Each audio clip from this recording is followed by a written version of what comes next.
Maggi खाऊं या पार्ले जी?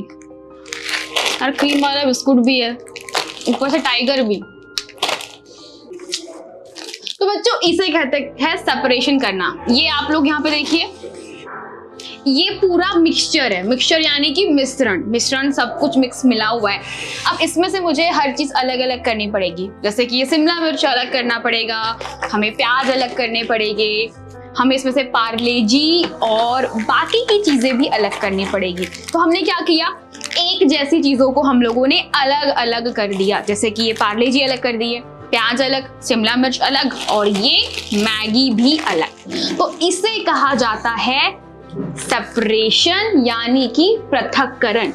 पदार्थों का पृथक्करण हम इस चैप्टर में पढ़ने वाले हैं और किस तरीके से पदार्थों का पृथक्करण अलग अलग विधियों से किया जाता है, इसका आवश्यकता क्यों होती है, ये सारी चीजें हम पढ़ने वाले हैं इस पूरे चैप्टर में। तो देखा आप लोगों ने किस तरीके से हम लोगों ने चीजों को पृथक पृथक किया था, है ना। मैगी अलग, शिमला मिर्च अलग, प्याज अलग और पार्ले जी के पैकेट्स अलग। ऐसे ही जिंदगी में बहुत सारे एग्जाम्पल आप देख सकते हो। अरे घर पर तो हर दिन आप लोग चाय पीते होगे, आप नहीं पीते तो आपके मम्मी पापा पीते होंगे।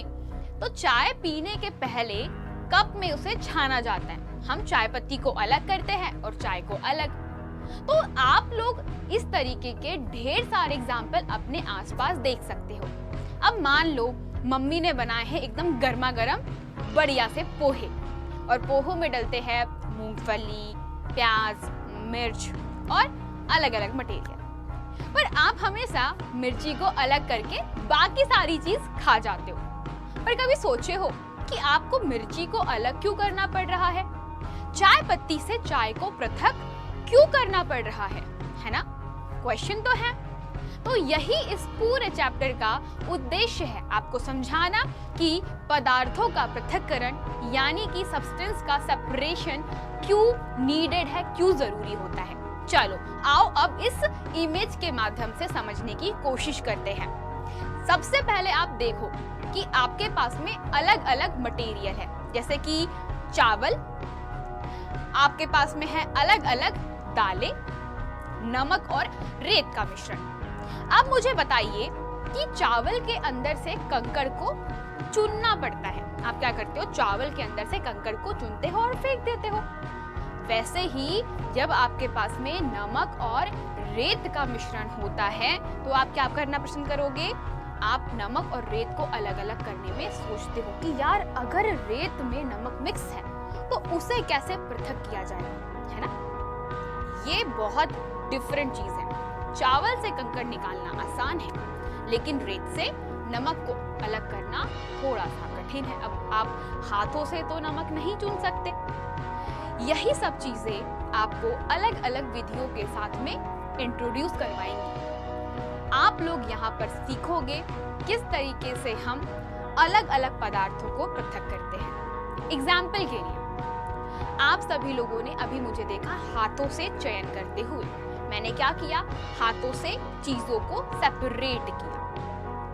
बट अब नमक और रेत के बारे में आपको बोलूं तो इन दोनों को पृथक करना बहुत ही मुश्किल होता है। तो इस आधार पर पृथक्करण अलग अलग तरीके से करते हैं। सबसे पहली चीज, हमें किसी भी मिश्रित सामग्री मतलब कि अलग अलग चीजें जिसमें मिक्स होती है, तो इन अलग अलग चीजों को हमें क्या करना है, डिफरेंट तरीके से छांटना पड़ता है। तो हम मिश्रण में से कई बार उपयोगी पदार्थों को अलग करते हैं। जैसे कि एक टोकरी में मैंने आपको कुछ सेब, आम, संतरे डाल दिए और तीनों ही खाने लायक है ना। सेब, आम, संतरा, आप तीनों ही चीजें बेहतर तरीके से खा सकते हो। तो आप क्या करोगे, इन सभी मिश्रण में से आम अलग, सेब अलग, संतरे अलग कर सकते हो।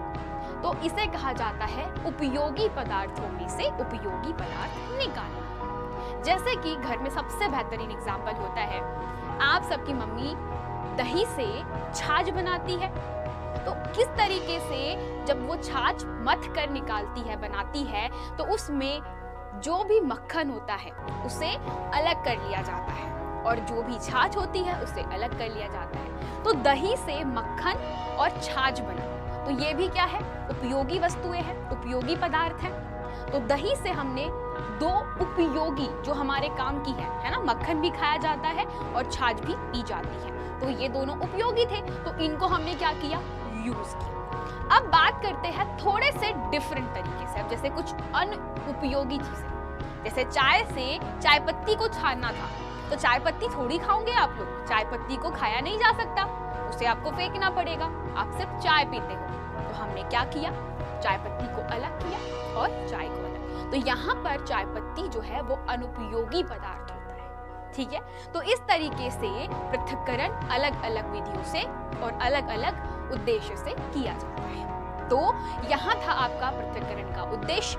अब अगली क्लास में हम लोग जानेंगे कि किस तरीके से पृथक्करण किया जाता है अलग अलग पदार्थों का। और याद रखिए एक उदाहरण कि रेत से नमक कैसे हटाएंगे, है ना। यही वाला एग्जाम्पल आपको आगे पृथक्करण को समझने में बहुत महत्वपूर्ण भूमिका निभाएगा। तब तक के लिए हम लोग चलते हैं, मिलेंगे नेक्स्ट क्लास में। धन्यवाद।